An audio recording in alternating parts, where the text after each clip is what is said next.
दोस्तों, हमारे देश भारत को मंदिरों का देश कहा जाता है।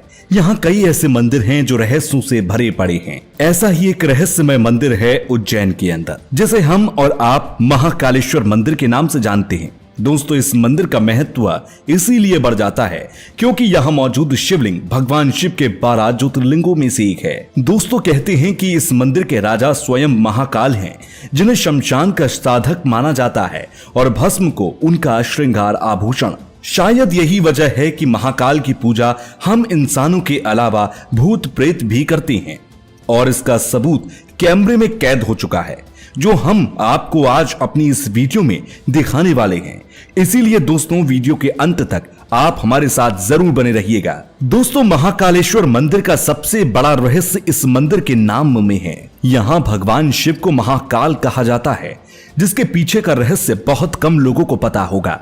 दरअसल काल का 2 अर्थ है, समय और मृत्यु, और इन दोनों का ही संबंध महादेव से है। माना जाता है कि सभी देवों में महादेव ही एकमात्र ऐसे देव हैं जो समय और मृत्यु दोनों पर विजय प्राप्त करते हैं। इसीलिए उन्हें यहां महाकाल के नाम से बुलाया जाता है। अन्य मान्यताओं के मुताबिक प्राचीन समय में इस जगह से पूरी दुनिया का मानक समय निर्धारित होता था, इसीलिए यहां महादेव को महाकाल कहा जाता है। एक अन्य कथा के मुताबिक प्राचीन समय में अवंती नगर, जो कि आज का उज्जैन है, यहां दूषण नाम के एक राक्षस का आतंक था। यहाँ की प्रजा जब इस राक्षस के आतंक से त्राहिमाम हो चुकी थी, तब यहाँ के राजा की विनती पर महादेव उस राक्षस का काल बनकर प्रकट हुए। इसीलिए यहाँ महादेव को महाकाल कहा गया और उस दिन के बाद से अवंती नगरी का नाम भी उज्जैन हो गया। कहते हैं कि यहाँ के निवासियों के आग्रह पर महादेव ने काल के अंत तक यहाँ रहने का विचार किया था, इसीलिए महादेव को महाकाल कहा गया। क्यों आज भी यहाँ कोई राज्य मंत्री रात नहीं बिताता है? दोस्तों, ऐसा मानते हैं कि उज्जैन का सिर्फ एक ही राजा है और वो है महाकाल बाबा। इसलिए यहां अगर कोई भी राजा रात में रुकने की कोशिश करता है तो उसके ऊपर संकटों का पहाड़ टूट पड़ता है। आपको बता दें कि ये सिर्फ पौराणिक ग्रंथों में वर्णित नहीं है, बल्कि इसके कई सारे उदाहरण कलयुग में देखने को मिले हैं। एक बार जब देश के चौथे प्रधानमंत्री मोरारजी देसाई इस मंदिर में महाकाल के दर्शन के बाद रात में यहां रुके थे, तब अगले ही दिन उनकी सरकार गिर गई थी। इसी तरह एक बार कर्नाटक के मुख्यमंत्री बीएस येदियुरप्पा भी उज्जैन में रुके, तो उन्हें भी कुछ ही दिनों के अंदर अपना इस्तीफा देना पड़ा था। इन सभी घटनाओं को लेकर उज्जैन के स्थानीय लोगों का मानना है कि महाकाल भगवान ही इस शहर के कर्ता धर्ता और यहाँ के राजा हैं। इसीलिए यहाँ उनके अलावा कोई और राजा या राज्य मंत्री नहीं रुक सकता। दोस्तों, यही वजह है कि आज के समय में इस मंदिर के दौरे पर आने वाला कोई मंत्री या सीएम या पीएम यहाँ रात नहीं बिताते हैं। महाकाल की भस्म आरती का रहस्य। दोस्तों, जितना प्राचीन महाकाल का यह मंदिर है, उतना ही रहस्यमयी यहाँ होने वाली भस्म आरती भी है। कहते हैं कि खुद यहाँ महाकाल ने सबसे पहले अपने शरीर पर भस्म मला था, जिसके बाद से यहाँ पर भस्म आरती की शुरुआत हुई। धर्म ग्रंथों में इससे जुड़ी एक कथा भी मिलती है, जिसके अनुसार प्राचीन समय में उज्जैन में चंद्र सिंह नाम का एक राजा हुआ, जो महादेव के बहुत बड़े भक्त थे और हमेशा उनकी ही भक्ति में लीन रहते थे। इसी बात का फायदा उठाकर राजा रिपुदमन ने उज्जैन पर आक्रमण कर दिया और राक्षस दूषण की सहायता से उज्जैन की प्रजा को प्रताड़ित करने लगा। अपनी प्रजा को कष्ट में देखकर राजा चंद्र सिंह ने भगवान शिव से प्रार्थना की। तब भगवान शिव प्रकट हुए और उन्होंने दूषण को अपने त्रिनेत्र से जलाकर राख कर दिया। बाद में भगवान शिव ने दूषण की राख से अपना श्रृंगार भी किया। दोस्तों, तभी से यहां भस्म आरती की शुरुआत हुई। ताजी चिता भस्म से की जाती है महाकाल की आरती। दोस्तों, यहां आपने ये तो जान लिया कि महाकाल के मंदिर में भस्म आरती की शुरुआत कैसे हुई, लेकिन क्या आपको यह पता है कि प्राचीन समय में जब यहां भस्म आरती की जाती थी, तो उस समय आरती के लिए चिता की ताजी भस्म का इस्तेमाल करते थे और उसी ताजी भस्म से महाकाल का श्रृंगार भी होता था। लेकिन अब यहां गाय के गोबर के कंडे से महाकाल की आरती की जाती है, जिससे जुड़ी कथा आपको पौराणिक धर्म ग्रंथों में मिल जाएगी।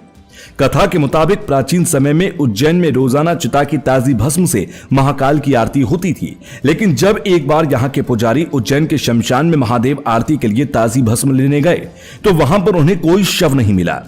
शमशान में एक भी शव ना पाकर पुजारी चिंतित हो गए।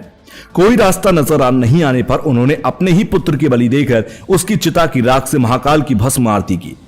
पुजारी की अपार श्रद्धा भक्ति को देखकर महाकालेश्वर अत्यधिक प्रसन्न हुए उन्होंने पुजारी के पुत्र को जीवन दान दे दिया। साथ ही उन्होंने पुजारी से कहा, आज से मेरी आरती चिता की भस्म की बजाय कपिला गाय के गोबर के कंडे से की जाएगी। दोस्तों, तब से लेकर आज तक कपिला गाय के गोबर के कंडे, शमी, पीपल, बड़, अमलतास और बेल की लकड़ियों को जलाने पर निकलने वाले भस्म से महाकाल की नियमित आरती होती है। यहाँ होने वाली भस्म आरती के समय महिलाओं की उपस्थिति वर्जित है, लेकिन अगर किसी कारणवश वहां कोई महिला उपस्थित है तो उसे घूंघट करना अनिवार्य होता है। इसके साथ ही आरती के समय पुजारी भी एकमात्र धोती में ही आरती करते हैं। उन्हें अन्य किसी भी प्रकार के वस्त्र को धारण करने की मनाही होती है। एकमात्र दक्षिण मुखी ज्योतिर्लिंग है महाकालेश्वर। दोस्तों, जहां पूरे संसार के सभी शिव मंदिरों में शिवलिंग की जलाधरी उत्तर दिशा की ओर है, वहीं उज्जैन के महाकालेश्वर में जो शिवलिंग है उसकी जलाधरी दक्षिण दिशा की ओर है। इसीलिए इसे दक्षिण मुखी शिवलिंग कहा जाता है। यहां तक कि महादेव के 12 ज्योतिर्लिंगों में से केवल महाकालेश्वर मंदिर में ही मौजूद ज्योतिर्लिंग दक्षिण मुखी हैं। स्वयंभू शिवलिंग। दोस्तों, महाकालेश्वर मंदिर के शिवलिंग को स्वयंभू कहा जाता है, यानी इस मंदिर का शिवलिंग खुद से प्रकट हुआ था और इस शिवलिंग को 12 ज्योतिर्लिंगों में सबसे श्रेष्ठ माना गया। वहीं धर्म ग्रंथों में भी महादेव के 3 शिवलिंग को विशेष महत्व और मान्यता दी गई, जिसमें आकाश में तारक शिवलिंग, पाताल में हाटकेश्वर शिवलिंग और पृथ्वी पर महाकालेश्वर शिवलिंग शामिल हैं। नागचंद्रेश्वर मंदिर। दोस्तों, संपूर्ण महाकालेश्वर मंदिर 3 भागों में विभाजित है, जिसमें निचले भाग में महाकालेश्वर मंदिर, मध्य भाग में ओमकारेश्वर मंदिर और ऊपरी यानी कि तीसरे भाग में नागचंद्रेश्वर मंदिर स्थित है। अगर नागचंद्रेश्वर मंदिर की बात करें तो यह मंदिर साल भर में सिर्फ नाग पंचमी के दिन ही 24 घंटे के लिए खोला जाता है। मानते हैं कि यहां पर नागराज तक्षक स्वयं विराजित हैं और इस मंदिर में दर्शन करने मात्र से हर तरह के सर्प दोष से छुटकारा मिल जाता है।